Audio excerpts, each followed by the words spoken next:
I've been asked to do a video about how we played our very first dungeon, our first module, without any understanding of the game and with only 1d6. That's what I've tried to do. I hope it's okay. I've done my best. But you know me, and my best is never very good. Hello everybody. This is a request, so as long as the person who requested it watches, it might only get one view. But hiya, I hope you're feeling better, mate. And I hope this amuses you and takes you back in time to my very, very, very first game of Dungeons and Dragons. It's the Tomb of Horrors. I've not any experience of how to play. I don't know how any mechanisms work.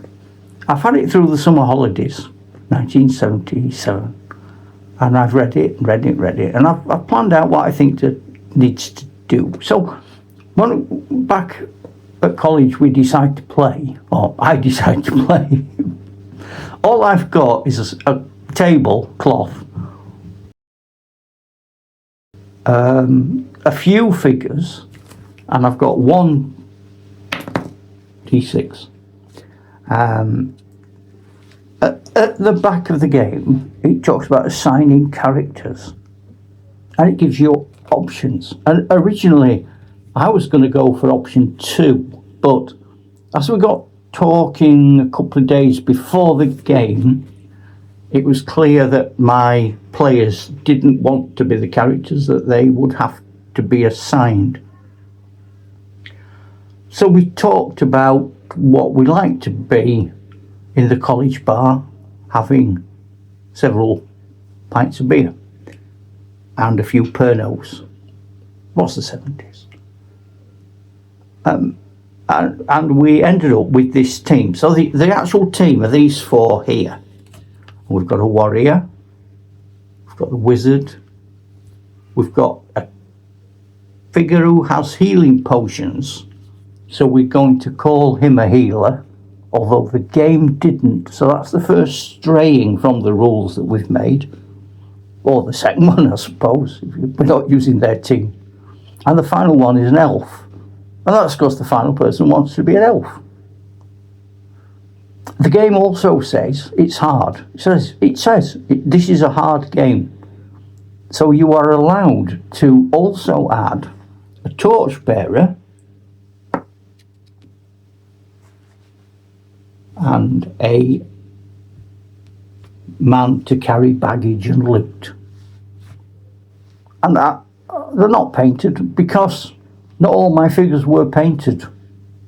These are what they are. These are what they were like in the 70s. It also says it might be an idea, and I thought a lot about this quite hard, that to modify the scenario, this isn't me, this is Tomb of Horrors, by saying that the storyline revolves around a local baron who wants to clear out any bad creatures so he can build a castle on the site. And to that end, he supplies you with it says he supplies you with men-at-arms. Now, I took 4, one each. So I've got 2 swordsmen, and I've got 2 archers. There we go. And that then becomes the team. And I didn't want to start it right at the beginning. Although, as Julie Andrews says, that would have been a very good place to start. I have been playing with this dungeon for a little while, and I've sketched out some bits previously. So I thought, rather than go from the beginning, I'd go from where we are now. So we've managed to go down the first corridor, and we've solved the problems of some of the secret doors. We haven't come across any characters, any non-player characters. And so I would try to decide now who goes first. And there's no hint in here of who goes first. So we went on dexterity. And we said that the non-player characters in our teams have the lowest dexterity, but when you moved a character, you could move the character as well. And we need to find a way out of here, and we're not very happy with the options. So I'm going to go back to this painted on the wall. So the wizard is looking at it because he's a wizard.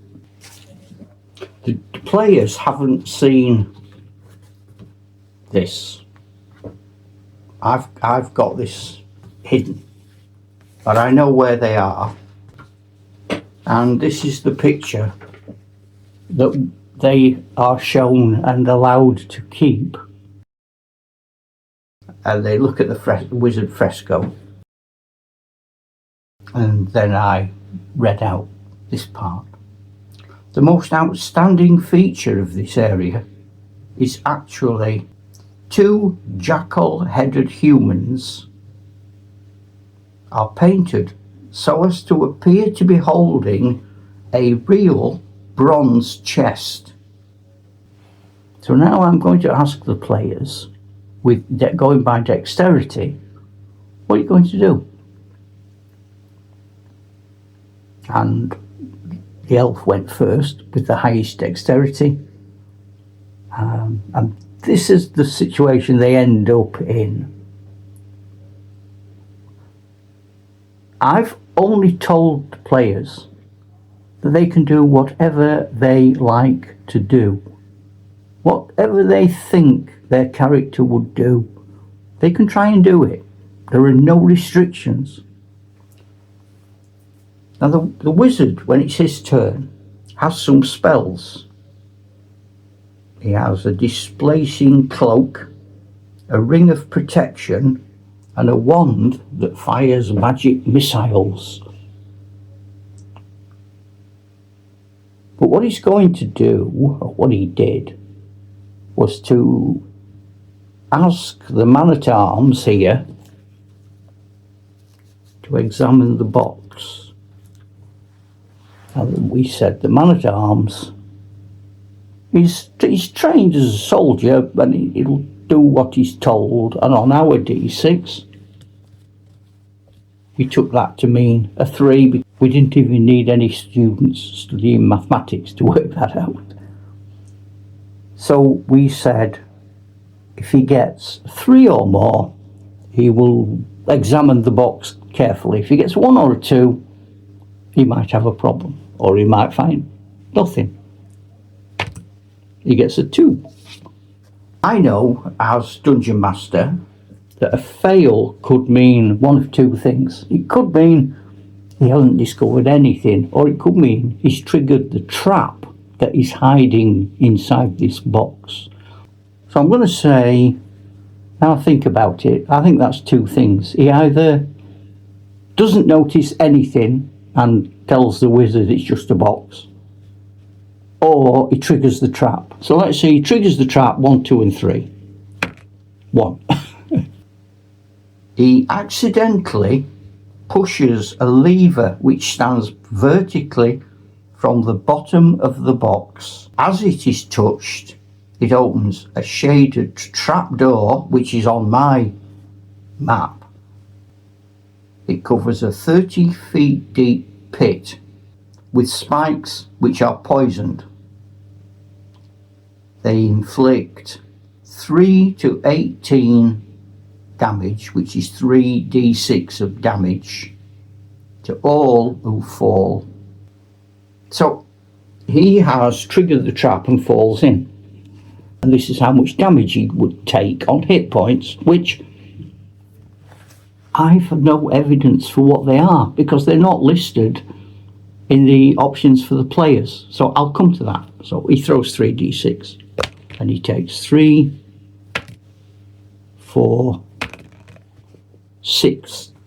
I don't know how many hit points people are supposed to get, but now I'm thinking, or we were thinking, hang on a minute, if you can take 3d6 of damage, one trap could kill you. So we don't necessarily want it to be low because we don't want any trap to kill us, but we also don't want to be in a position where we're invincible. So what we shall do is give people the average of hit points, which is 9.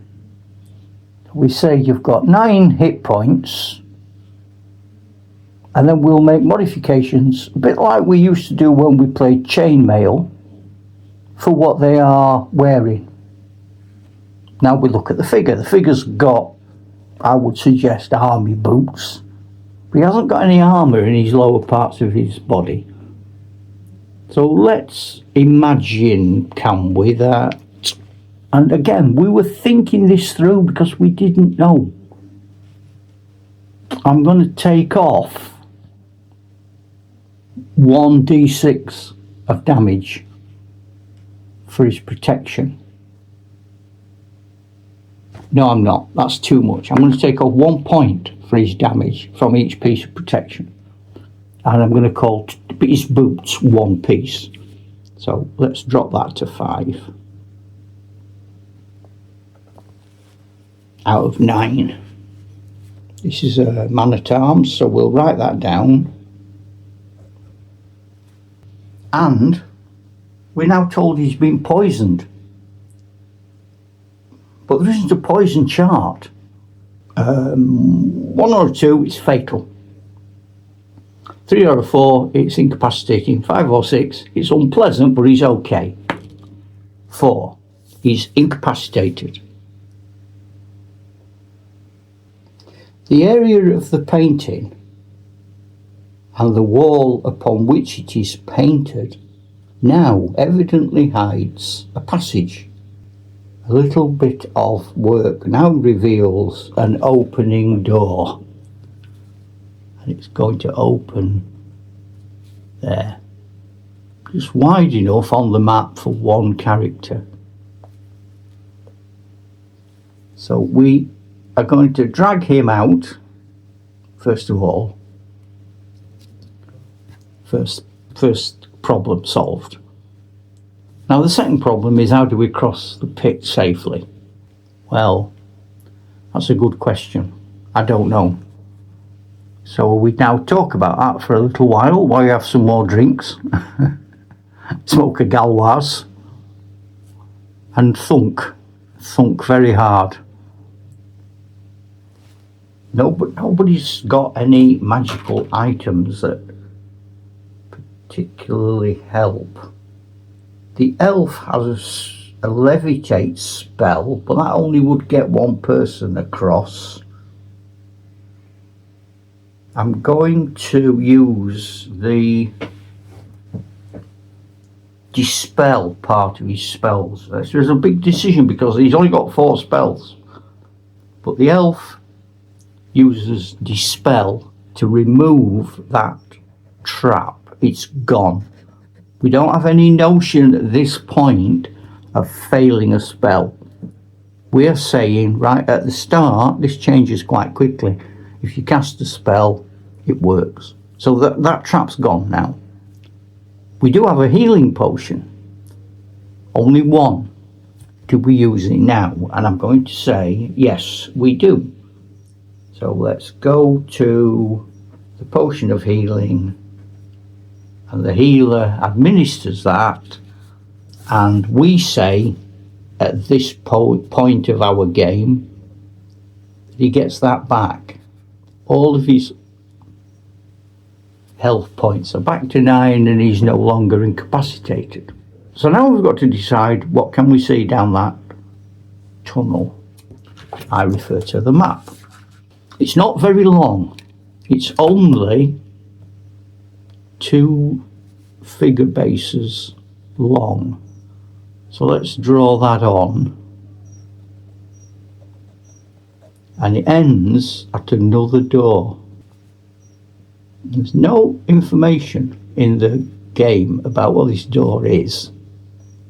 So I'm going to describe it just as a dark corridor that ends at a wooden door. and he will stand there and shine his light in so we can see. And that's the door. So now we talk about who goes first. At this point, most of the time we sent in the spares, the foot soldiers. So let's have a soldier go first and the torchbearer go second. I think with the experience of the door, he's now going to test it. So let's do the same test. He's not very good at testing doors, these lads. He's got a 1. That doesn't mean anything. I'm going to now throw a dice as Dungeon Master. Doesn't matter what I throw, because it's actually, there's nothing on that door. The door opens. The door opens into a dark room, in which we find another wooden door. He opens the door, and I show the owner, the player who is controlling the foot man-at-arms, this image. Because this is what's in the room. Now, I did not have a figure for this, and so I described it. Nowadays, I have a figure that I would use. But back in the day, I didn't. So, a gargoyle from Temporal Stasis. This monster is huge. But because I want to show our viewer how we tackle these things with a D6, I'm going to say that they run in and attack the monster. But let's say he shouts, "Big gargoyle!" So the man-at-arms attacks. He attacked instantly, so I'm going to let him have the first blow. Now we are sort of using our combat at this stage on wargaming, because we don't know how Dungeons and Dragons combat works. So we would say a trained man is probably a value of 3. The gargoyle is wild, so that gives it +1, 4. It's got a massive advantage with a weapon, 5. It's terrifying, 6. It's got talon attacks, 7. So it's +4 over the man. So the man gets 5. The monster, if it gets a 1, it's still counted the man. So the monster just brushes that away without any effort. I would describe it, I suppose, more clearly, because I'm trying to give the players hints at this point. The man-at-arms charges bravely forward into the darkness, illuminated by the flickering light from the torch-bearer behind. He tries desperately to slice the monster before him in the belly, but his blow is easily brushed aside by the great creature's ferocious hand. And now the creature strikes.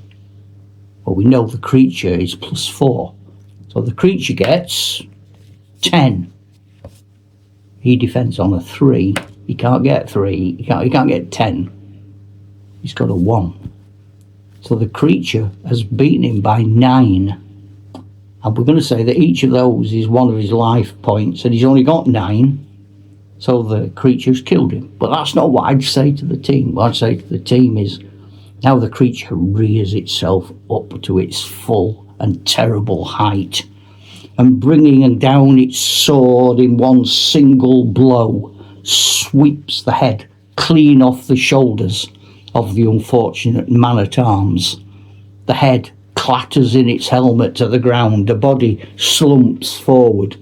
There is a spurt of blood from the neck.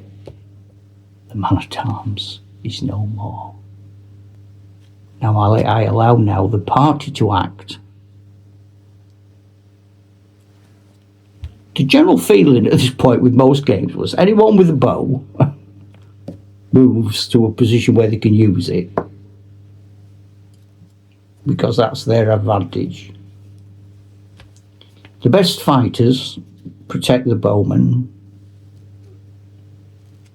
and the cleric healer tries to stay behind along with the magic user, although the magic user's got magic arrows from his wand. And I think this man at arms, with nobody near enough to give him instructions, is going to go outside, and the torch bearer is going to come. He can go in the middle, and then his torch casts light in that area. And what the party are expecting is the monster to burst through the corridor, but it doesn't.